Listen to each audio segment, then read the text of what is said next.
Well, good morning, friends. Yeah, nice to see you all this morning. You can be seated.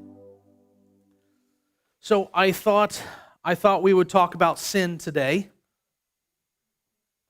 just like last week and next week. And I mean, it's in there. I shouldn't joke about it, but I find that while it is such a significant thing, that coming at life looking for health has a way of displacing sickness, doesn't it? Right? If I'm so concerned about curing diabetes someday for myself, I should really work at limiting the onset of it today. Shouldn't I? Right? That maybe I could just have some flakes that weren't frosted. Just throwing it out there. And so as we're looking to deepen our walk with the Lord, that's what we're looking to do, right? So this is where our studies have been going. This is where we're going to be going for the next foreseeable future. I want your roots to be reaching good water. I want your walk to be sustaining, to be vital, to carry you through storms. When the winds blow, I want your tree to still be standing. That sounds okay, doesn't it? Right?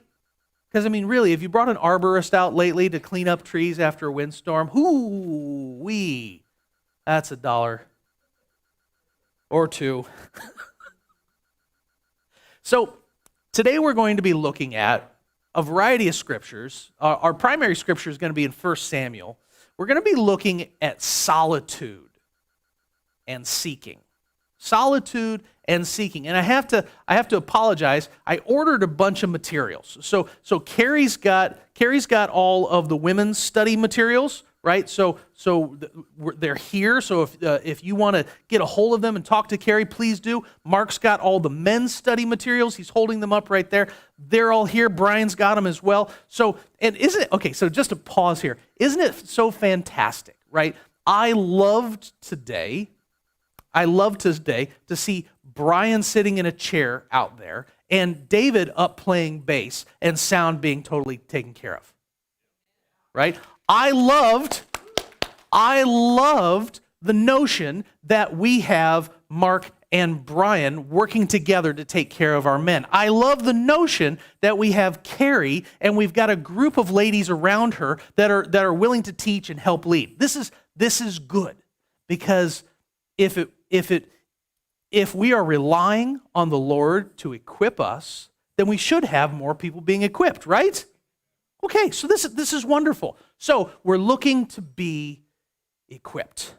And I have to apologize, though, because while those materials all came in, what didn't come in is that little catechism book that I was talking about last week, right? So I got no catechism books for you, but the app is available today and is free and is good. So if you would like to download the app, I should have got a link up on the screen, but it's not like you can click a hot link on the screen from your phone anyhow. So come and talk to me. I'll show you which app it is. The books should be coming in next week, both the straightforward one as well as the devotional. And the one that I got to have some conversation with who was looking through the book, and they had fruit from it already. That just makes a guy feel good. Because there's tools. There's ways to be healthier. Health is good. So we're looking at one of those things. From not only the example of the church over the past 2,000 years, which can have some shady spots in it, we're just going to be frank, but also from the Scripture, from our heroes in the faith, and also from our Lord. The concept of solitude and seeking. So let's go ahead and start off with our primary scripture in Samuel. So 1 Samuel chapter 3, verses 1 through 11. Now the boy Samuel was ministering to the Lord in the presence of Eli, and the word of the Lord was rare in those days, and there was no frequent vision. At that time, Eli, whose eyesight had begun to grow dim, so that he could not see, was lying down in his own place. The lamp of the Lord had not yet gone out, and Samuel was lying down in the temple of the Lord where the ark of God was. Could I go ahead and call for my first picture? So this is a picture of where all of this played out. This is Shiloh. This is where the tabernacle of the Lord was for hundreds of years.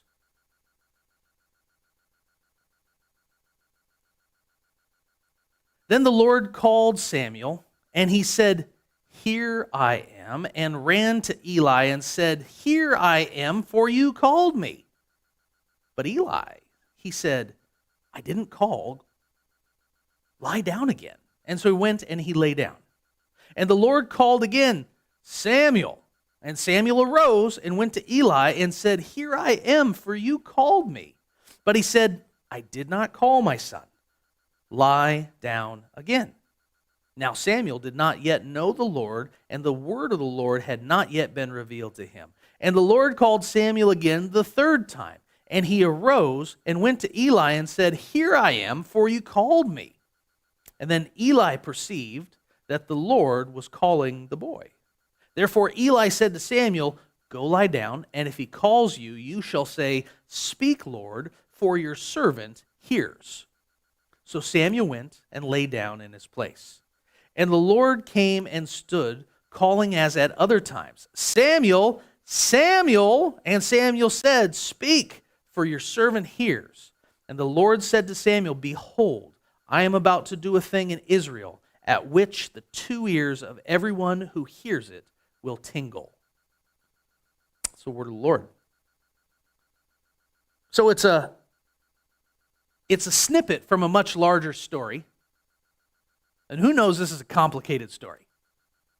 Who knows the Old Testament is a bit of a mess sometimes, because as we were visiting this morning, it's full of people. It's full of people on their journey figuring things out, and sometimes they're a long ways away and act accordingly.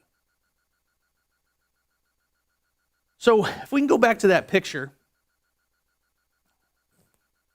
that first image. So this was from when I was in Israel this fall. So thank you again for letting me go. You don't often go to Shiloh, and I don't know if you've ever felt like a dummy. I don't know, anybody? Like, don't raise your hand. Nobody really wants to acknowledge this. Just me, right? So I felt like a dummy, right? Because you go to Israel and you find out that for years from the pulpit you've been mispronouncing everything. Oh man. At least I think that's the case, because there is what I would call the Alex Trebek syndrome as well. Did you ever watch Jeopardy? Back when it was Jeopardy? And every time Alex Trebek would have an answer come up, not a question, an answer come up, if it was from Portugal, he would have a Portuguese accent. And if it was from Russia, he would have a Russian accent. And if it was from Dallas, he would have a Southern accent. Alex Trebek had all the accents. And my tour guide on this one, we were walking around, and every time he was describing the place, he's like, he had a British accent. He was a foreign-born Israeli man who was raised in London. So he sounded very authoritative, as they do. And every time he got to the name of the place, he'd be, "And we have been excavating Shiloh for years. We're here at Shiloh. Shiloh." And it will forever resonate in my ears, because I'm like, have I been saying that wrong? Lord, do I now have to say Shiloh from the pulpit? Right? They're like, "Hey, it's not a daily double there, Pastor Mark. How about you just simmer down on the accent?" Simmer right down. So, but this is Shiloh. And in this place, it was a mess. You know, the story of Eli and his sons, Hophni and Phinehas. The story of corruption. The story of a lack of accountability. Like, there's a sometimes when you are when you are reading Scripture, it's important to recognize what's not being said. Because what's not being said can be quite loud, too. In this particular passage, did you notice that the voice of the Lord did not come to the priest? Did not come to the high priest? Did not come to his sons? Oh, it was a hot mess. It was a hot mess. It wasn't good. But the voice of the Lord still spoke. That's important too. Because the Lord is not going to be limited by my foolishness. May I choose to limit my foolishness, though. May you choose to limit your foolishness. Because the word of the Lord is going to carry on. But wouldn't it be nice to be involved in it? Wouldn't it be nice if you've been waiting your whole life, you've dedicated your whole life, you're saying, yes, I'm a Christian, I'm a believer, I want to hear from the Lord, I want to know His presence, I want to do all these things. And then when He shows up, He's like, that's sweet, kid, I want to talk to this person over here instead. I don't want to be that guy. I want to hear from the Lord. I want to limit my foolishness. I want to enhance my closeness to Him. And solitude and seeking Him is going to be paramount in that. So this is Shiloh, where the tabernacle sat for hundreds of years. Can I get the next image? And this is an artist's rendition of what they think the tabernacle sort of looked like. Right? You'll note when you go to the text, if you read through Samuel, you'll actually see in a couple spots that the words are a little bit interchangeable there. There's two occasions where they actually say temple instead of tabernacle, even though the temple wasn't there yet. Because the Lord then chases them up later and says, hey, why haven't you made me a house out of cedar yet? Why haven't you done this thing? Right? So it was still a temporary thing, but it does talk about like doorposts of the temple where they were waiting. And so I throw this out there so that when you read the Bible on your own,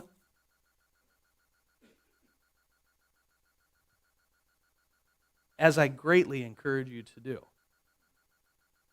that when you run into something that's a little bit wonky, let's talk through the wonky stuff. There's often explanations for that. So the presence of the Lord was at this ugly patch of ground, this KOA in Israel. Despite people's foolishness for centuries. Can I get the next image? So, and then, David had too much blood on his hands. He's a very relatable guy, David. He didn't get to build the proper temple, but Solomon, his son, got to build the temple. And this was from my trip to Israel as well. And this is the Temple Mount. And you'll see the Dome of the Rock, which sits over a significant location to Jews and Muslims alike. But this smaller dome over here, and I just want to caution you to not get too deeply drawn into the conspiracy theories of Temple Mount stuff. Is the ark hidden here? Is the ark hidden there? Was this the actual location? Was that the actual location? Have they got it and they're just ready to get the Temple Institute going? They've got the ashes of the red heifer and da-da-da-da-da. I don't know. God's going to work it out. God's got that. Has not called me to participate in it. Has called me to be in awe when it all plays out. But, for what it's worth, this little dome over here, they think this is a more likely place where the Holy of Holies actually was. Well, wouldn't that be fun, right? To have the actual physical location not covered up by a usurping worldview, to have it set apart there. Because, of course, the presence of the Lord is really what's important. It's not the location. Can we get the next image? So now this is where I found the presence of the Lord right before I took the church. So this was up on Mount Rainier. And this was one of those perfect sort of days. All right, this is the turnoff. If you want to find this spot, it's really easy to find. It's like 20 feet off the road, but you're completely You're completely on your own. It's just isolation and solitude and the sound of river. And you tell yourself, there are no bears up here. I can have a nap. It's okay. Cougar don't like white meat. It's fine.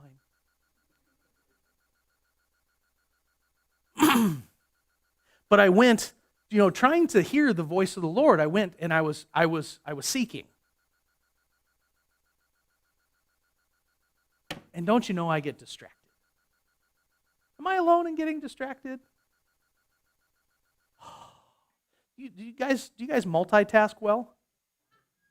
Do you know it's a lie? Multitasking, terrible lie. We're just really good at being distracted and recovering.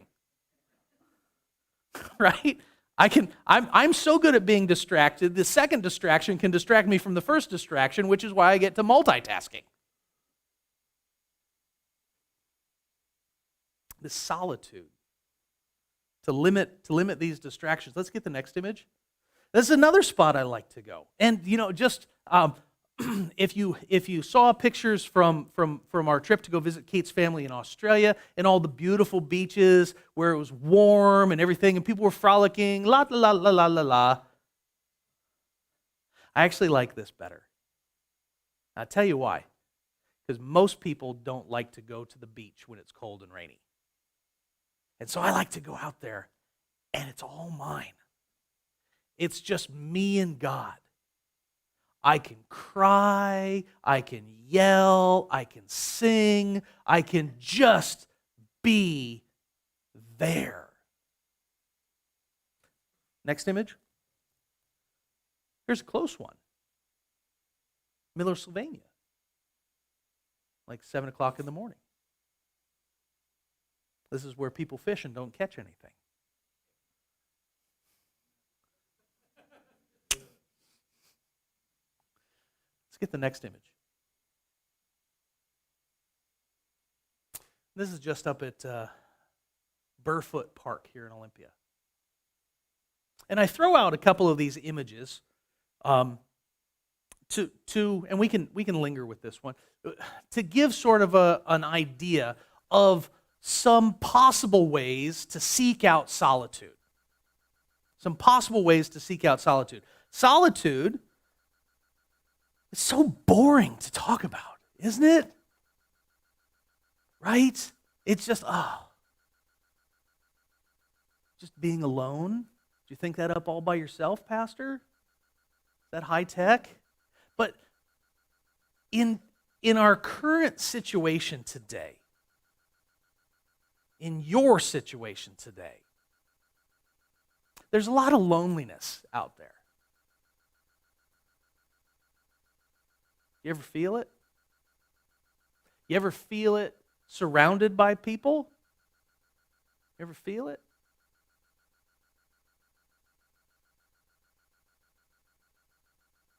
Solitude isn't being alone primarily. Solitude isn't loneliness. In fact, if anything, solitude is the antithesis of loneliness.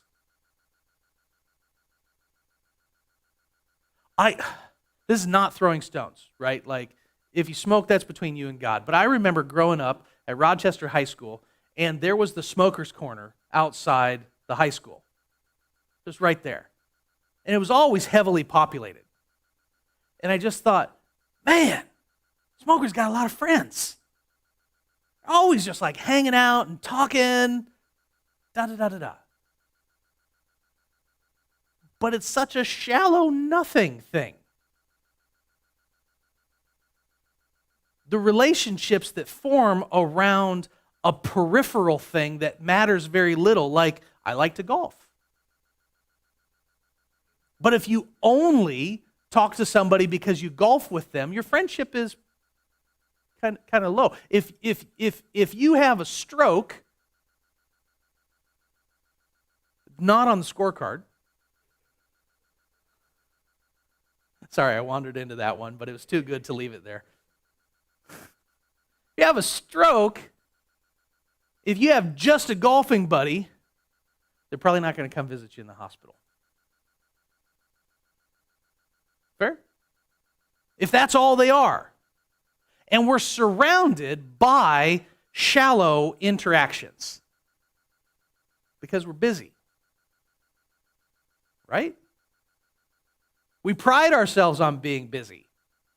Oh, I got so much going on, I'm just going to fill it all up and just run from one thing to the next. And Going to be a mile wide and an inch deep. Trying to not be lonely a lot of the time. You got a lot of Facebook friends?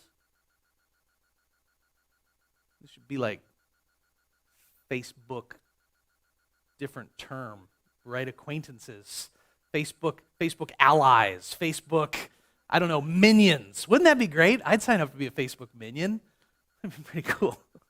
You saw my Gru outfit. That was awesome, right? If you didn't, you should. Solitude is not the same thing as being alone. Solitude is not loneliness. But I will say that it goes a long way if you will entertain the plan that God has for these different things, these helpers that he puts in front of us, demonstrates to us with the heroes of his faith, and not only the heroes, but also his very son, this notion of solitude. What if you were never alone? I mean, really? What if you could be always, in some way, aware of the presence of God? That's a lofty goal. But let's talk about solitude for a second. Solitude starts with intention, doesn't it? You don't wander into solitude accidentally, right? I'm not going to call it solitude when you're on an elevator and everybody gets out and you've got another 10 floors to go. That's not it.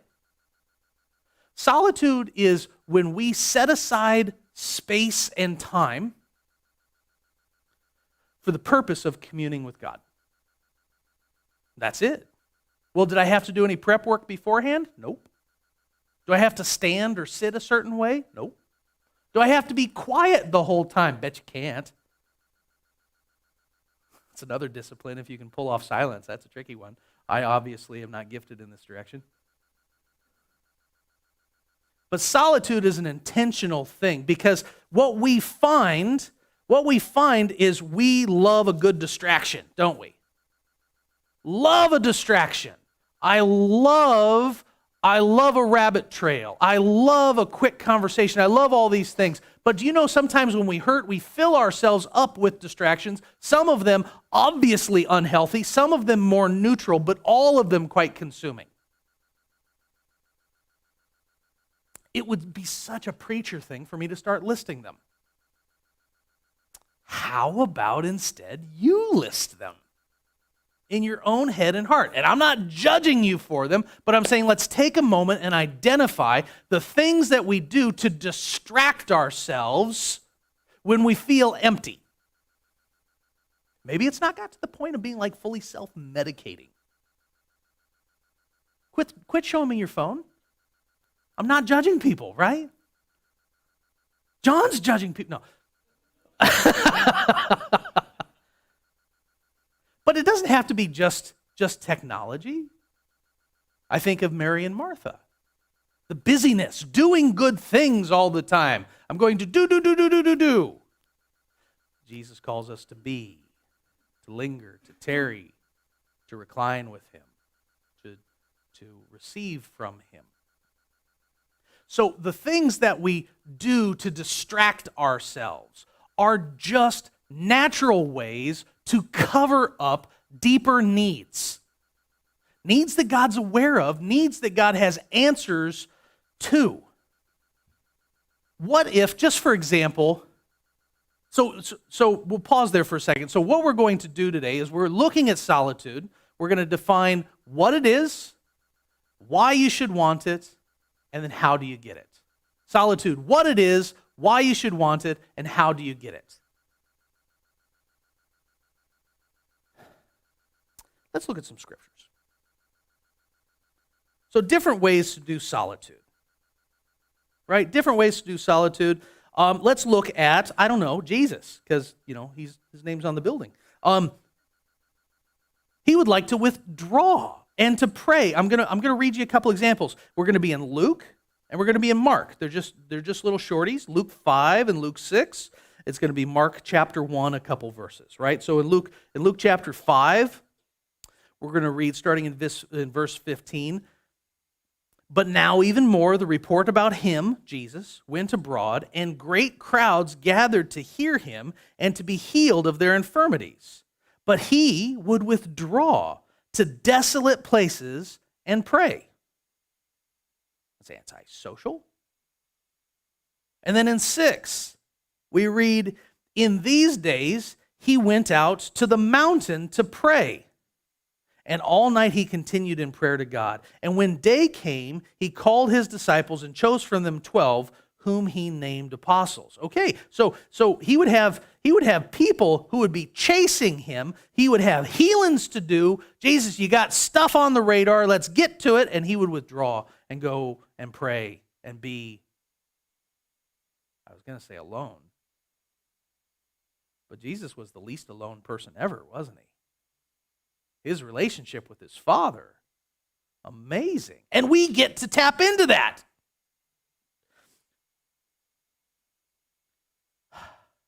And then in Mark chapter 1, verse 9. In those days, Jesus came from Nazareth of Galilee and was baptized by John in the Jordan. And when he came up out of the water, immediately he saw the heavens being torn open and the Spirit descending on him like a dove. And a voice came from heaven, "You are my beloved Son, with you I am well pleased." Okay, so a great picture of God's of the Lord's relationship within the Trinity. This is one of those great verses because we had Jesus, the physical person, the Spirit descending, and the Father speaking, all in one basket. Oh, it's one of the good ones, right? And then the Spirit immediately drove him out into the wilderness. And he was in the wilderness 40 days being tempted by Satan, and he was with wild animals, and angels were ministering to him. And then in verse 35, also of Mark, and we find that, and rising very early in the morning, while it was still dark, he departed and went out to a desolate place, and there he prayed. And Simon and those who were with him searched for him, and they found him and said to him, "Everyone's looking for you. Why aren't you more anxious? Let's get going. We have quotas."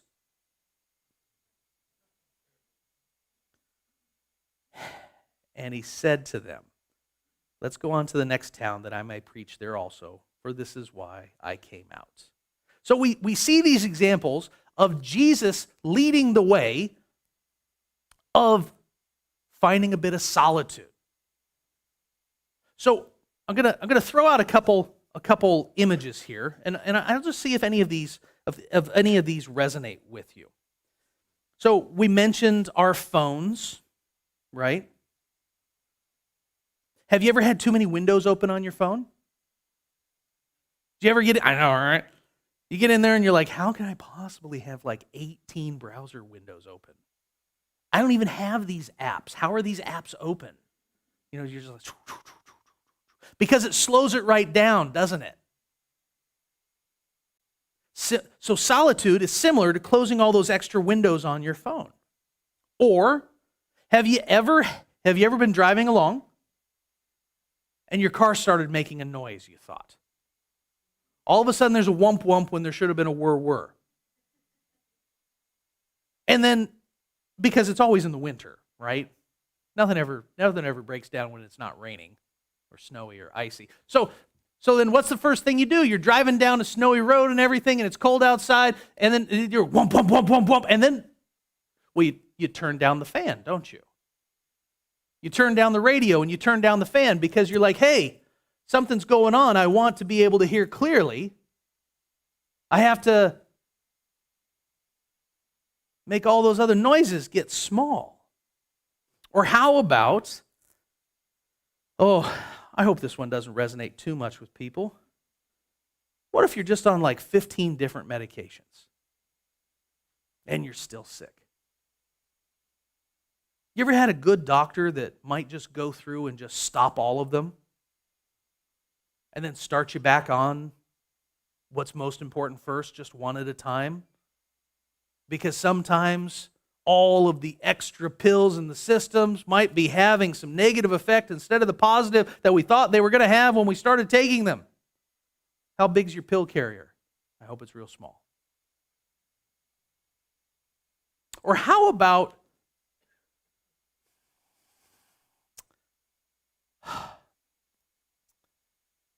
Wanda, we're just talking.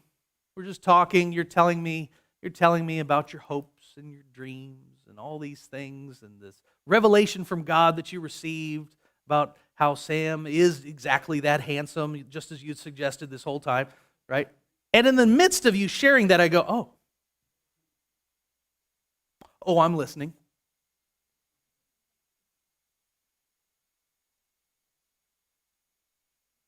Is assault a misdemeanor? Does that just get anybody else? Actually, like, but I'm being here so present with you, and you're. But what about the opposite of that? What about when you go to sit down with somebody? Say you're like, yeah, man, I just really need somebody to talk to. Yeah, come on out. Let's talk. Let's sit down. Okay, great. And you come and you sit down, and then the first thing that person does is they take their phone out of their purse or their pocket. They set it on the table face down. I'm totally here. I want to hear what you have to say. Doesn't that make you feel good? Isn't the connection level there different? You're like, oh, okay, well, trust factor up like 7 points. Right? That can be a good thing too. I'd rather see the snake dead on the table than worrying about it.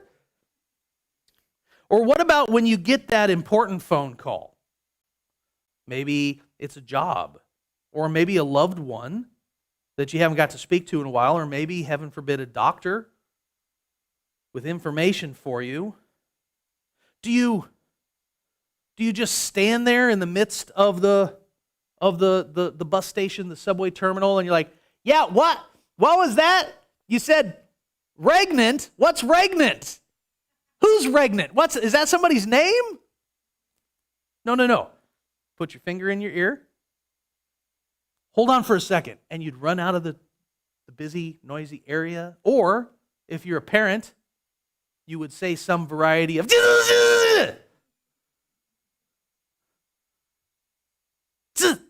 right? I don't know if you say shut up in your family. You don't say shut up. You say quiet. You say whatever. I don't know. It's your family, right? But everybody stop it. There's something important, and it matters, and I want to hear it. And any of those resonate? Or what about when your favorite song comes on? You're having a rough day, and all of a sudden, your jam hits. Oh, you don't turn it down at that point, do you? You turn it up. Or what about in a movie when the most crucial scene is playing out, and all of a sudden somebody wants to come in and ask you where their flip-flops are? Behind me, child! Before you could pause movies. Remember those days? All these distractions. But distraction, I hope I've begun to make the case that distraction is a veneer that covers over the surface but doesn't impact what's underneath. It's like having skin cancer and putting on cover-up. Nobody can tell that you've got melanoma happening under there. And maybe you can convince yourself that you don't. Right? Like knock wood, I'm not aware of any particular reasons that I should go to the doctor right now. But I can tell you, like the finger that I think I broke like 4 months ago just barely feels, it finally feels good. I spent like 4 months like, it's only kind of broken. It's fine. I got stuff to do. Let me distract myself. Not actually. I don't know, is anybody else like that? I don't want to think about my taxes. I don't want to think about that paper that's due. I don't want to think about a difficult relationship. I don't want to think about my failing health. I don't want to think about all these things because they're hard and I don't have the answers to them. Of course you don't. That's why God offers you his time. Because he does. And he's a good shepherd. Solitude is the opposite of distraction. Solitude is the laying down of burdens. Solitude is an opportunity to focus, to really choose what needs to be listened to.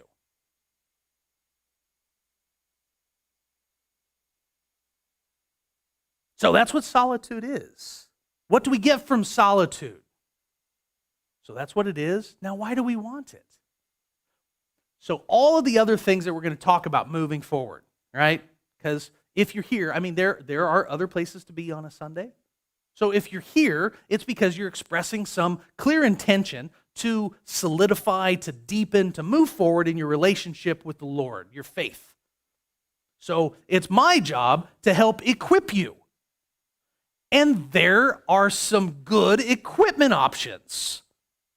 There really are. That's what we're working on, so that you can be strong, so that you can be fruitful, so that you can be joyful, so that you can be brave, so that you can be all the things that you wanted to be, but you found limited when you were in the isolation of being lost. But you're not in isolation anymore. You're found. So the different equipment, learning to trust, learning to follow truth, learning to worship, learning to pray, learning to gather, learning to celebrate, learning to do all of these things. I'm probably missing one. There's probably one in there that isn't made better by the practice of solitude, but I think they all are. I think they're all made better. I think that solitude becomes a necessary component for all of these things. Like, if you can't play the piano during your practice time at home, well, you probably can't play it at the performance time at church either. If you can't pray at home in your solitude, well, then you're probably going to struggle to pray with other people too. If you're not going to be able to have a hunger for truth, solitude enriches and deepens all of these things. It's where it all starts, because solitude is just a fancy way of saying quality time with the Lord. What if you had a better pastor? What if you had Jack Hayford? I can say Jack Hayford because he died. He doesn't care. He's in heaven. He was great. Jack Hayford was solid. What if Jack Hayford come on in? Well, friend, if Jack Hayford come on in, I'm going to sit down right there with you. We're all going to listen and learn. But what if then Billy Graham sauntered on in? Well, Billy is also dead, so this is weird. But then Jack's going to sit next to me. But what if you have an opportunity instead to sit with the Lord? To sit with the Lord. So, not beating on our Catholic cousins, I'm not doing that, but they got some weird imagery over the centuries that doesn't lend itself to health and truth. Like they have this concept, like this stadium seating model, right? Where the Lord's in the center, like Garth Brooks on like a circular stage, and depending on your particular merit, you're sitting closer and closer. Mary is, of course, very, very close. And then, John's cousin, Peter's cousins, Peter's cousin brothers, all these like friends and friends of family. And then it staggers out. And this whole notion of praying to the saints, venerating the saints, it's trying to get somebody closer to the Lord to make contact on your behalf. Because it's kind of like in the world, just at your workplace, at your whatever, who knows if you're applying for that job, it wouldn't be the worst thing in the world to have somebody closer to the decision maker going, "Hey, Tommy,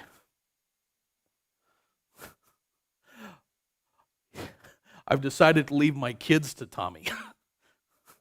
He's going to get my baseball card collection because Tommy.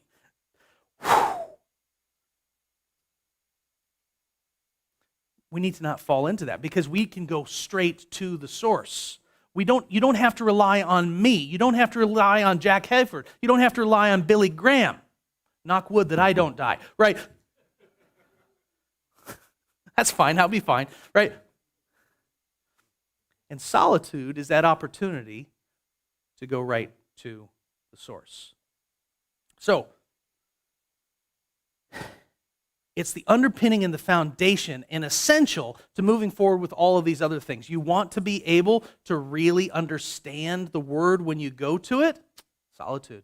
You want to be able to really connect with God in prayer? Solitude. Within the Christian faith, I'm going to throw out some concepts, some basic concepts. Some of them are practices, some of them are concepts, right? So in a polytheistic world, right? If you look Old Testament, Canaanite sort of times, or you go New Testament, Greco-Roman deities, you go far afield into the Hindu pantheon, into all these different things, monotheism is weird in the mix. Because you could go to individual deities with each one of these things, because when you had a specific need, who knows, it's great to go to the specialist. No. You're sending me to the dentist. I really need an ear, nose, and throat God right now. That's great. I'm sure the dentist God could get it done, but I really need the ears, nose, and throat God. Right? And so going to monotheism, that was different. We're going to say, nope, just he does it all. I don't need all these individual ones to leverage and control all these aspects of my life. I can get in there and just trust that this one God is going to be better than all of the other gods stacked up and added together. Okay. Well, now within this faith, the concept of Sabbath. So I've got 7 days during the week, and I've got work to do on all 7 days. And you're saying that I should only do 6. And that in doing so, that God will make the 6 more fruitful than the 7 would have been without him. Well, that's a big trust factor, isn't it? Or how about the concept of tithe? When you listen to the Word, and the Word not only tells you about these other principles, but then it says, okay, and now with your funds, let's trust him with your funds too. The Lord says that if you give 10%, he's going to make 90% go farther than the 100% would have went without him. Well, that's a big trust thing, isn't it? But what about fasting? So you're saying that I don't have enough strength, enough oomph to keep up with the needs of my family and my church and my own interests outside of that, and that what I should do is I should, go without calories for a day or two. How do you spell hangry?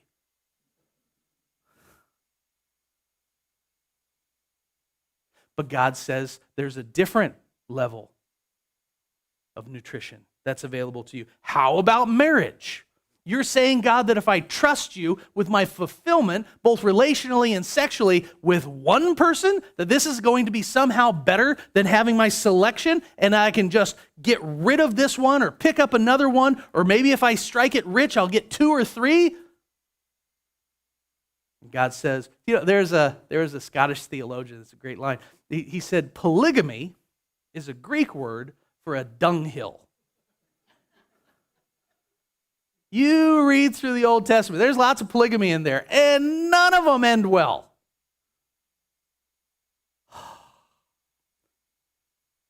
And then solitude.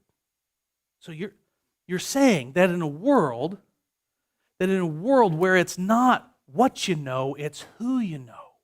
You're saying that I should take time, intentional time, that I could be networking or enjoying myself or doing any of these things, and I should take this time and I should set it aside and give God an opportunity to do something with it first as an aspect of trust and connection? And he'll honor it.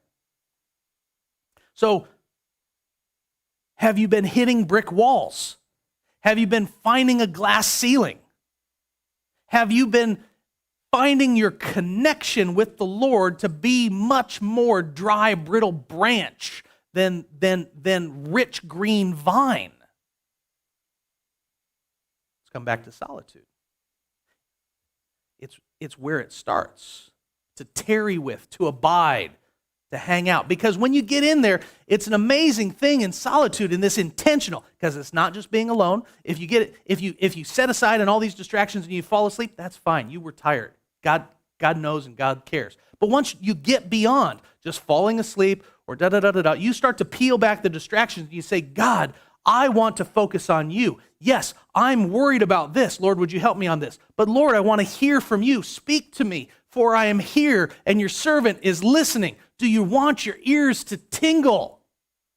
Do you want to hear what's going on? I'm not going to say you're always going to like what God's going to say to you, because like in that story, who knows what their ears were about to tingle about? The Lord was about to bring some judgment on some really corrupt priests. The hammer was about to drop. But he had purpose. But wouldn't you rather know where God's blessing is? Where God's mercies are? Where God's joy is? Like, don't you want to stand in that spot? So, what is it? It's not just being alone. It's being intentional about your time. Why do you want it? Because it makes everything else possible in our growth and pursuit of these disciplines that are going to open up all of the treasures of the Lord for us. How do we get it? So I showed you some photos of places that I like to go because, hey, Jesus went out to the mountaintop. Jesus went down to the water. Jesus went out into the wilderness. Jesus had some specific spots. Okay, so we are very fortunate in this area. I'm just going to throw a couple out there. Tumwater Falls, great spot to go. Go walk around Capitol Lake. Go up to Burfoot Park. Go out to Miller, Sylvania. But life is sometimes limiting because, like when the prosperity gospel came through, which we can talk about it in more length if you want. It was a lie. If something only works in affluent areas when it talks about money, then it doesn't work. Because God's answers are for the whole world. So if solitude and connection with God only works when I have a waterfall to go sit by, then it doesn't work. If it only works when I can set aside a trip to go out to the coast, then it doesn't work. There are going to be those places and those things that are helpful. But I want you to put God to the test with this, that he can meet with you wherever you will meet with him. So we showed pictures of the tabernacle and then where the Temple Mount was. When Christ came and the whole drama was played out, it finished with the curtain of the temple being torn and all of the dividing lines that kept all of us unsavory fellows, all of us unwashed Gentiles, all of us non-kosher people out. Instead, his presence came rushing out to meet us. So, there's going to be best practices and there's going to be it works everywhere place. So you know yourself, you know how God made you. Is it the forest that helps you focus and eliminate distraction? Do that. Is it your back porch? Is it your basement? Is it your car?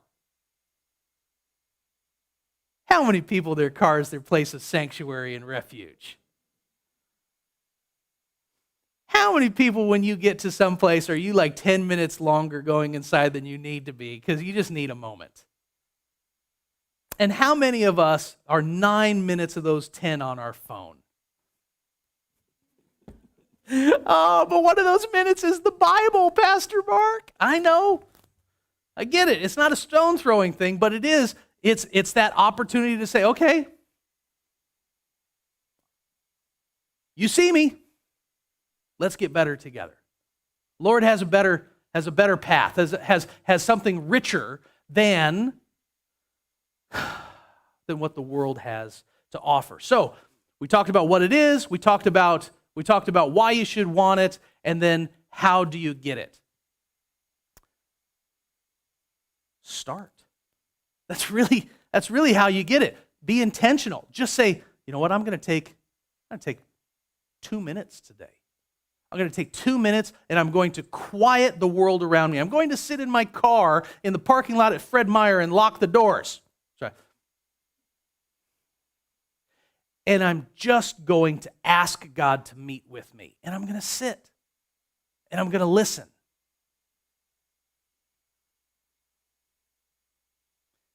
And to do this on a regular basis. And to expect to have some fruit come from it. Does that sound okay? Something totally reachable wherever you are that doesn't cost any money, that's going to help with everything else that you want to do in your faith.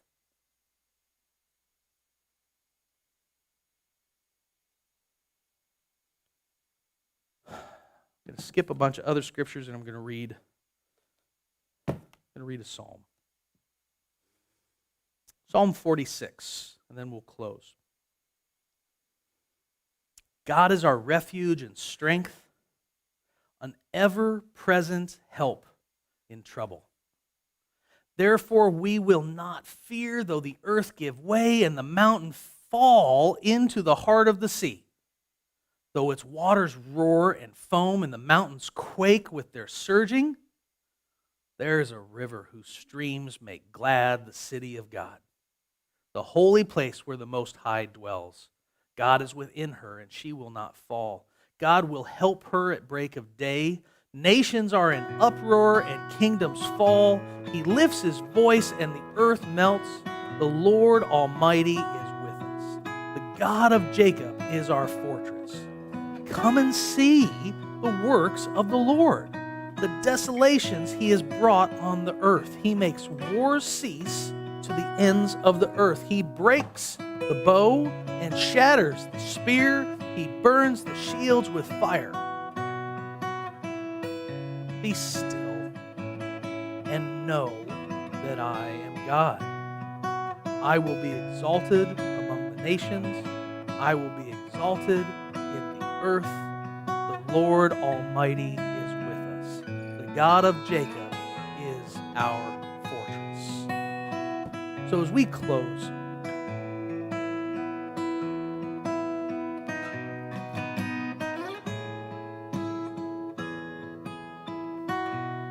the Lord would call us. The Lord would call us one and all to be with him.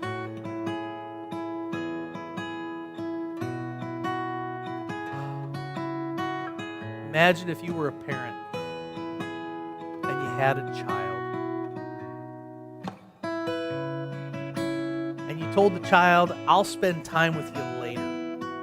I don't really like kids, but I'm okay with adults. So maybe by the time you're 20, I'll be around to spend time with you. This would be a terrible dad.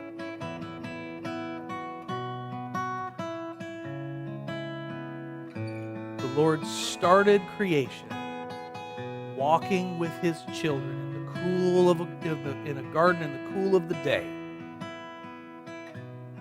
Walking with his children in a garden in the cool of the day. And then he spent his very self to bring us back into relationship with him. And I want to encourage you, because he's a good God. He doesn't just want to be with us in heaven. He wants to be with you now. That is so good. That he wants to be with you now. He's kind, wise, and present and available, and his forgiveness, mercy, his truth, and his love satisfying. So where you are right now, I'm not asking for hands, I'm not asking for eyes. This is between you and the Lord. You should get used to a relationship between you and the Lord without needing a third party in the midst of it. trust that's true for all of you, and I would encourage you to double down on it. That the Lord would call you to be with Him, and that the only wrong way to do it is to wait until another day. Father, for my friends, for your friends, for your children that you so dearly brought back into the family, Lord, I pray that your strength, your courage, your hope, Lord, all of the good fruit that hang on the vine when it's green, Lord, that these would be theirs in abundance, and that they would trust you more today with your ability to make good on your promises. That they would be drawn to you out of want to, that they would begin to delight and look forward to you more than the dopamine hit from the phone or from whatever else distracts them. Lord, that you would be the delight of our souls, that we would be still in a world that never stops moving, and that we would know that we can trust you with our pleasures and our money and our time and our futures and our wounds and our hopes, because you are God. Lord, would you send us out into the world this week as we carry your treasure? And would you use us as we are willing? We ask all these things in Jesus' name. Amen. Amen. Well, wonderful. Isn't it nice to know that a way forward and a way stronger and a way up is so available to each and every one of us? So have a great week. Be looking forward to Thursday the 26th like I am. If you'd like to talk, you know where to find me.